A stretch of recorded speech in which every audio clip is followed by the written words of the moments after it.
Fala galera, tudo bem com vocês? Daniel Brownie falando, sejam bem-vindos aqui a mais um vídeo do canal Brownie Fogo. Primeiro de tudo, quero pedir desculpas, né? Acabei não conseguindo fazer vídeo, fazer live. Geralmente quando fica um pouco tarde para fazer vídeo ou não temos nenhum tema muito contundente para a gente debater aqui, eu faço uma live com vocês, faço um ao vivo, mas infelizmente não teve como, então a gente vai tirar esse atraso aqui no dia de hoje. Já começamos aí com o primeiro vídeo desta segunda-feira, primeiro vídeo desse primeiro dia aí, útil, né, dessa semana aqui, que talvez anteceda o dia, né, que antecede uma possível estreia de Honda. Por que possível? Já expliquei no último vídeo. Antes de mais nada, rapaziada, se inscreva aqui no canal, ative as notificações para você não perder nenhuma novidade. E hoje eu quero falar também, né, sobre público, eu quero falar sobre o Honda, né, a possibilidade dele estrear, a possibilidade de ele não estrear, depois da notícia que a gente recebeu via nota oficial do Botafogo ontem. E também, né, a gente quer falar aqui um pouco sobre esse adversário. A gente está falando muito sobre o confronto no Clássico, estamos falando muito da expectativa do Honda, mas a gente ainda não falou direito do Paraná. Quem é o Paraná? Quem é esse adversário que o Botafogo enfrenta, visando uma vaga na quarta fase da Copa do Brasil? Tem que passar pelo Paraná primeiro. Antes de mais nada, rapaziada, vou colocar aqui o Instagram, Bazar Alvinegro, camisas de todos os tamanhos, todas as cores, todos os tipos, tamanhos já falei, né? Mas enfim, Bazar Alvinegro, lá você encontra todas as relíquias do Botafogo, né? A camisa do centenário de 2004, camisas da década de 90, camisas da década de 70. Dá uma olhada lá no Bazar Alvinegro, cara, que você vai gostar muito da coleção. E se você quiser uma, você chama a gente no direct e a gente troca aquela ideia. Vamos lá, pessoal. Segunda-feira a gente tá aí na véspera desse confronto entre Botafogo e Paraná, que acontece às 7h15 da noite. Primeiro jogo, os primeiros 90 minutos. Vamos dizer, o primeiro tempo dessa decisão, né, entre Botafogo e Paraná. O vencedor do confronto, no geral, no agregado, vai à quarta fase, que já começa a engrossar um pouco. Aí, a partir da quarta fase, a gente tem sorteio para ver quem participa, né? Para ver quem se enfrenta. Aí o Botafogo pode enfrentar até uma equipe da mesma divisão, mas até o momento, né, inclusive, engraçado, é uma linha tênue, né, do que o Botafogo vai estar enfrentando. Talvez o Botafogo esteja enfrentando o time mais potente em termos financeiros, mas em termos de fase futebol apresentado, talvez não seja o melhor time, pelo contrário. Mas primeiro eu quero falar um pouco sobre a expectativa do confronto, depois dos acontecimentos aí do fim de semana e depois da notícia que recebemos ontem. Mas mesmo assim, a torcida do Botafogo está correspondendo. A gente viu que no início do dia de ontem recebemos a notícia de que o setor, pelo menos a meia entrada do setor leste inferior, já havia sido esgotada, né? Isso daí é bem difícil, né, para um confronto, né, principalmente na fase que o Botafogo tá, né, e num confronto de terceira fase de Copa do Brasil. A gente não tá falando de oitavas de final, a gente não tá falando de quartas de final, né, mas a torcida já começou a comprar o barulho por conta de uma possível apresentação, né, uma possível estreia de Honda com a camisa do Botafogo. Mas aí a gente teve a fatalidade no Clássico. O Botafogo acabou sendo goleado, tomou de 3-0 no Clássico contra o Flamengo. Isso daí realmente desanima um pouco a torcida, mas mesmo assim a galera não deixou de comprar o ingresso. É a estreia do cara, mas aí tivemos o grande problema. A gente ainda não sabe se o Honda realmente vai estar em campo com a camisa do Botafogo para fazer a sua estreia. O Botafogo ontem, repetindo para quem não viu, para quem não sabe, emitiu uma nota oficial dizendo que o Honda apresentou um quadro febril, né? Que ele estava com febre, estava de cama, não estava legal, né? Só para deixar claro, eu acho que isso é bem óbvio, né? Mas o Ricardo Rottenberg já falou lá no Twitter, eu vi, porque eu vi muitos comentários a respeito disso, né? Mas não tem nada a ver com coronavírus, não tem nada a ver com não tem nada a ver com Covid-19, né? O Rottenberg já falou que eles fizeram o exame lá, é só uma febre, tá? O cara só tá se sentindo com febre. Ele, obviamente, veio do Japão, uma temperatura diferente, um clima diferente, o ar diferente, né? Uma hora ele ia acabar sentindo uma febre e tudo mais, e isso é completamente normal, né? O grande problema é ele tá sentindo isso logo nas vésperas aí, né? Às vésperas, perdão, da estreia dele com a camisa do Botafogo. Ele não participou da atividade do treinamento ontem, né? Não participou. Geralmente, depois dos jogos aí de confrontos, os titulares, né, os jogadores que entraram em campo, eles recebem uma folga, né? Eles não treinam ou fazem apenas um trabalho muscular, e aí você tem uma atividade com os jogadores que foram reservas e não entraram, ou os jogadores que não foram relacionados. É o caso do Honda, mas ele estava ali, né, com febre, não participou das atividades, o Botafogo está acompanhando. Hoje nós devemos ter a notícia, né, mais para tarde ou amanhã de manhã. Né, existe a possibilidade de a gente saber realmente se o Honda vai a campo, vai ter condições de atuar ou se a estreia dele fica adiada para a semana que vem, para o domingo, dia 15, partida entre Botafogo e Bangu. E aí eu logo pensei, pronto, né, murchou a torcida, a galera não vai no jogo, mas eu tava errado, né? A torcida do Botafogo mesmo assim tá comprando os ingressos, tá comprando a ideia de ir no jogo, mesmo com a dúvida aí se o Honda entra na partida ou não, vai estrear ou não. A torcida do Botafogo acaba de esgotar o setor leste inferior, que é o setor que geralmente enche primeiro, porque é o setor ali do lado do campo, perto das torcidas organizadas. Então, o setor está esgotado, não tem mais ingresso para aquele setor ali, né? Já temos vendas de ingressos para o setor leste superior, para o setor norte, oeste, e aí a venda, né, a parcial dos ingressos, ela está ali na casa dos 15 mil ingressos vendidos. Então, cara, se você tá na dúvida, pô, só queria ir por causa do Honda, vai no jogo, cara. Vai no jogo e na hora você descobre se o cara joga, né? Horas antes você descobre, né? Vamos apoiar, né? Vamos chegar lá para fazer todo um barulho, para dar todo um incentivo, todo um suporte para esse time que precisa desse apoio. Não o time, mas o próprio Botafogo. É muito importante para o Botafogo essa vaga em termos financeiros, cara. O Botafogo ele precisa passar adiante em fases cada vez mais recorrentes aí na Copa do Brasil. O Botafogo não pode se dar o luxo de ser eliminado mais uma vez de maneira precoce da Copa do Brasil. A limitação financeira do Botafogo não permite isso. Portanto, não deixe de ir no jogo. Vou colocar o link aqui na descrição para você dar uma olhada no preço dos ingressos, aonde comprar, né?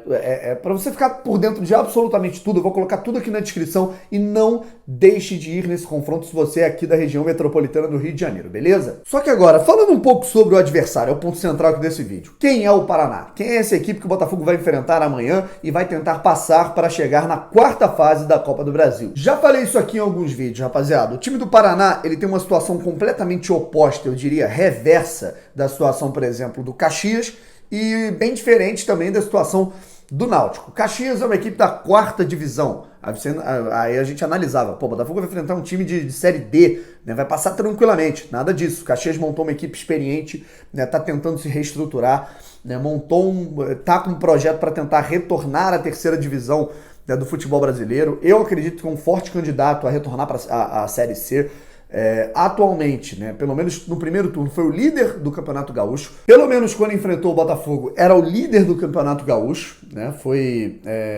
E aí, logo depois do confronto, quando o Botafogo eliminou o Caxias, e só eliminou por conta do regulamento, o empate classificava o Botafogo, a partida terminou em 1-1, o Caxias ele se sagrou campeão do primeiro turno do Gauchão, vencendo o Grêmio na final. Venceu o Grêmio 2 vezes seguidas, na final do primeiro turno e na estreia do Campeonato Gaúcho. Então, é um time cascudo que o Botafogo enfrentou, apesar de ser uma equipe de quarta divisão. Caso parecido com o do Náutico. O Náutico ganhou a Série C, beleza, mas aí tá chegando agora na segunda divisão, tem as limitações financeiras, talvez seja uma equipe que fica ali no meio da tabela, né? Se der mole, né, pode brigar para não cair na Série B, né, na segundona nesse ano, mas a gente viu uma equipe que era vice-líder do Campeonato Pernambucano, naquele momento empatada em número de pontos com o Santa Cruz, estava vencendo o Clássico, tinha acabado de vencer o Sport, estava numa colocação até legal na Copa do Nordeste, só tinha uma derrota na temporada e era para o Botafogo da Paraíba na Copa do Nordeste, invicto no Campeonato Pernambucano. E aí o Botafogo foi enfrentar uma equipe muito cascuda que foi para cima, eu acho que até jogou melhor que o Botafogo em certo momento, e aí nos pênaltis se classificou. Agora o Botafogo enfrenta o Paraná que ficou ali no meio da tabela na última Série B, né, retornou à Série B depois de ter sido rebaixado em 2018 da primeira divisão. Inclusive, um dos últimos jogos ali do Paraná na Série A em 2018 foi a despedida do Jefferson. Só que apesar de ser um time que é candidato, talvez, ali, eu não diria nem ao título da Série B, mas a ficar ali, beliscar uma quarta colocação, uma terceira colocação de Série B para retornar à elite do futebol brasileiro. Você compara faz um Google rapidinho na folha salarial, né, de cada equipe. O Paraná talvez hoje pague aos seus jogadores o dobro do que os jogadores do Náutico recebem. E a gente viu o jogo duro que teve com o Náutico e a temporada que vem fazendo o Paraná. O Paraná não está bem nas competições que vem disputando. No Campeonato Paranaense, o time do Paraná é o 8º colocado. Está atrás do Cascavel, está atrás do Cianorte, está atrás do Operário, que é um concorrente do mesmo estado na segunda divisão. O Operário do Paraná tá na Série B. Tá atrás do Coritiba, tá atrás, obviamente, do Atlético Paranaense. Então, e aí você olha os números, né? O Paraná tem, em todos os seus jogos, ele tem 5 vitórias, 4 empates e 3 derrotas. Está um pouco equilibrado aí o número, mas não é muito bom, né? O retrospecto, né? Já que você olha aí o Paraná só enfrentando equipes ou em clássico ou times pequenos aí do Paraná. Na Copa do Brasil, o Paraná enfrentou o Palmas na primeira fase, passou tranquilamente 2-0, tinha vantagem do empate lá em Tocantins e lembrando, detalhe, teve aquela polêmica, o Paraná pela segunda vez vai jogar no estádio Newton Santos. Na primeira fase, o Paraná jogou no estádio Newton Santos lá de Palmas, em Tocantins, e agora vai jogar no Newton Santos, o novo Newton Santos, que já foi chamado de João Avelange, aqui a nossa casa, o estádio do Botafogo. E aí depois passou de maneira absolutamente heróica na Copa do Brasil, na segunda fase, pelo Bahia de Feira de Santana. O Paraná, ele tá mal, o Paraná tá desempenhando um mau futebol, não tá legal nessa temporada, tá indo meio aos trancos e barrancos. Entretanto, essa decisão pode ter revigorado o ânimo e a confiança desses jogadores. Vale lembrar que o Paraná estava perdendo por 2-0 até o segundo tempo para o Bahia de Feira de Santana, na sua casa, na Vila Capanema. Eu mesmo tinha pesquisado já escudo do Bahia de Feira de Santana, imagem dos jogadores, para postar lá no Instagram, no Brownie Fogo. Ó, gente, Paraná, o Botafogo vai enfrentar o Bahia de Feira de Santana na terceira fase. Estava com um post pronto, mas alguma coisa me fez, vamos esperar o apito final. Tava com 45 minutos, 44 do segundo tempo. Já pensava comigo, Bahia de Feira passou. O Paraná fez 3 gols nos acréscimos e se classificou de maneira absolutamente heróica. Então, isso daí revigorou os ânimos da torcida paranista para o jogo contra o Botafogo para essa fase seguinte da Copa do Brasil, não tenha dúvida disso. Eu vejo uma situação, isso daí não é pessimismo, tá, gente? Eu tô falando aqui para que a gente fique atento realmente ao que tá acontecendo. Eu vejo uma situação desse time do Paraná bem parecida, bem similar à situação que o time do Juventude, que eliminou o ano passado, eliminou o Botafogo no ano passado, estava vivendo na temporada de 2019. Um time que estava mal, estava levando o sacode de todo mundo, estava muito mal no campeonato estadual, não sei se o Paraná não trocou de técnico, mas o Juventude acabou trocando de treinador, conseguiu se classificar bem na Copa do Brasil, foi enfrentar o Botafogo com todo o gás do mundo, com toda empolgação do mundo, e a situação foi se revertendo. E aí o Juventude conseguiu passar para a quarta fase. No Campeonato Gaúcho, o time do Juventude conseguiu se recuperar, chegou até as fases finais, se eu não me engano, chegou à semifinal da competição. Então o futebol, ele reverte situações de maneira muito rápida. Não vamos deixar que isso aconteça, obviamente, com o Botafogo, como aconteceu no ano passado no confronto contra a Juventude. Falando um pouco sobre os jogadores do Paraná nesse momento, você não tem nenhum jogador muito badalado, muito conhecido, mas as esperanças, nos últimos jogos, pelo menos nos últimos confrontos dos torcedores paranistas, têm sido em uma prata da casa, não num medalhão, não num jogador que já foi muito rodado, mas sim no jovem Thiago Alves, um jogador que conquistou a titularidade nesse ano, conquistou a camisa 10 do time, é o artilheiro da equipe na temporada, marcou 2 gols em cima do Palmas, os 2 gols classificaram o Paraná na primeira fase, e hoje é o jogador talvez mais perigoso dessa equipe que o Botafogo enfrenta, e tem apenas 20 anos, jogador jovem, revelado pela equipe do Paraná, e hoje realmente talvez seja a peça mais perigosa para que o Botafogo se preocupe num confronto.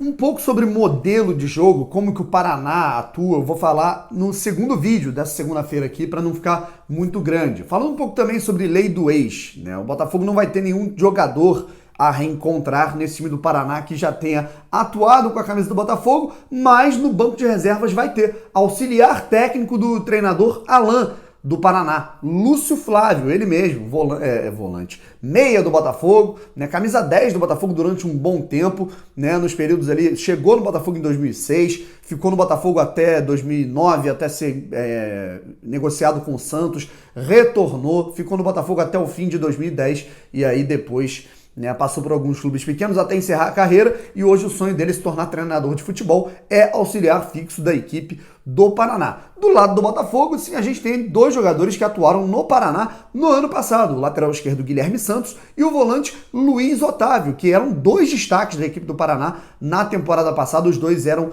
titulares, atualmente reservas da equipe do Botafogo. O Guilherme acabou sendo barrado nos últimos jogos pelo Danilo Barcelos. Mais um pouco sobre o confronto, mais um pouco sobre essa partida, como que o Botafogo deve jogar, como que o Paraná deve jogar, a gente fala na sequência, no segundo vídeo do dia, na segunda-feira à noite. Então é isso, rapaziada, vamos ficando por aqui. Um forte abraço, até a próxima. Fui!